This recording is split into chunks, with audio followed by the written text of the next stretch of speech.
সামনে বিধানসভা ভোট, আর এর মধ্যেই মুর্শিদাবাদ লোকসভার দুবারের বিজয় প্রার্থী সায়নী সিংহ রায়ের বিরুদ্ধে তৃণমূল নেতৃত্ব তথা রাজ্যের মুখ্যমন্ত্রী মাননীয় মমতা বন্দ্যোপাধ্যায়কে চিঠি দিলেন জেলার শীর্ষ নেতৃত্ব।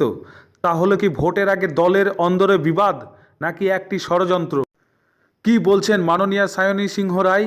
হাসান বাসির ও আবিদ হোসেনের রিপোর্ট, এটিএম বাংলা, মুর্শিদাবাদ। আজকে এবিপি আনন্দ, যেটা আমাদের পশ্চিমবাংলায় বিভিন্ন সংবাদ মাধ্যমদের মধ্যে প্রথম সারিতে রয়েছে, তাদের একটি খবর দেখলাম। সেখানে দেখলাম একটি চিঠি আমার নেত্রী মাননীয় মমতা ব্যানার্জিকে দেওয়া হয়েছে। আমার দলীয় চেয়ারম্যান থেকে শুরু করে কয়েকজনের সাইন রয়েছে, এবং সেখানে তারা আমার বিরুদ্ধে অভিযোগ করেছে চাকরি দেওয়া, বিভিন্ন দুর্নীতি কাজের সঙ্গে যুক্ত, বিউপি ফান্ডের তছরূপ, নানা রকম বিষয়। আমার এটা দুর্ভাগ্য এবং আমি এতে অপমানিত বোধ করেছি। আমি 1998 সাল থেকেই মুর্শিদাবাদ জেলায় রাজনীতি করি। আমি একসময় জেলা পরিষদের মেম্বার ছিলাম, দুবারের বিধায়ক। আজ পর্যন্ত মুর্শিদাবাদ জেলায় এই ধরনের আমাকে কেন্দ্র করে কখনো কোনো খবর হয়নি। তাই আমার দুর্ভাগ্য যে আজকে এই অভিযোগগুলো উঠে এসেছে।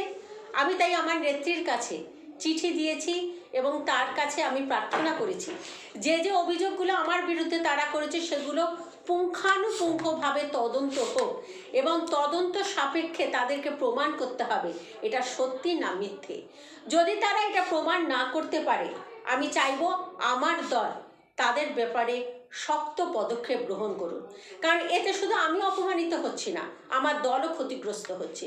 আমি একজন রানিং বিধায়ক। আজকে আমাকে বিজেপির এগেনস্টে লড়তে হচ্ছে, সিপিএম কংগ্রেসের এগেনস্টে লড়তে হচ্ছে।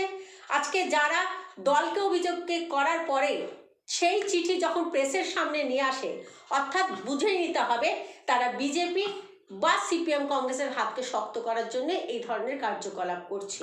তাই আমার নেত্রীর কাছে অনুরোধ, তাদের কাছ থেকে যথার্থ প্রমাণ নিয়ে এই বিষয়কে প্রমাণিত হচ্ছে কিনা সেটা দেখার জন্য।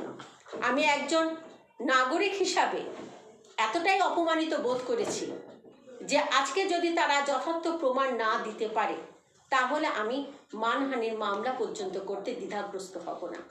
আজকে দেখুন, যে বিউপির সম্পর্কে বলা হয়েছে, সেই বিউপির একদম 16 সাল থেকে শুরু করে, অর্থাৎ আমি দ্বিতীয়বারের বিধায়ক হওয়ার পর থেকে পরপর সমস্ত পেপারসগুলো রয়েছে। বিউপি ফান্ড ডিএম অফিসে আসে, ডিএম অফিস থেকে কখনো এসডিও, কখনো বিডিও, এই ধরনের এজেন্সির কাছে যায়। সেখানে টেন্ডার হয়, কাজ যারা পায় তাদের মনিটরিং করে সেই অফিসের ইঞ্জিনিয়াররা। এখানে কোনো এমএলএ এমপির ব্যক্তিগত পছন্দের কোনো ব্যাপার থাকে না। তাই আমি আবারও আমার দলের কাছে আমি এই বিষয়ে আমার রাজ্য সভাপতিকে জানিয়েছি, আমার জেলার সভাপতিকে জানিয়েছি। আমি চাইব এই বিষয়ে আলোকপাত করে সঠিকভাবে তদন্ত করা।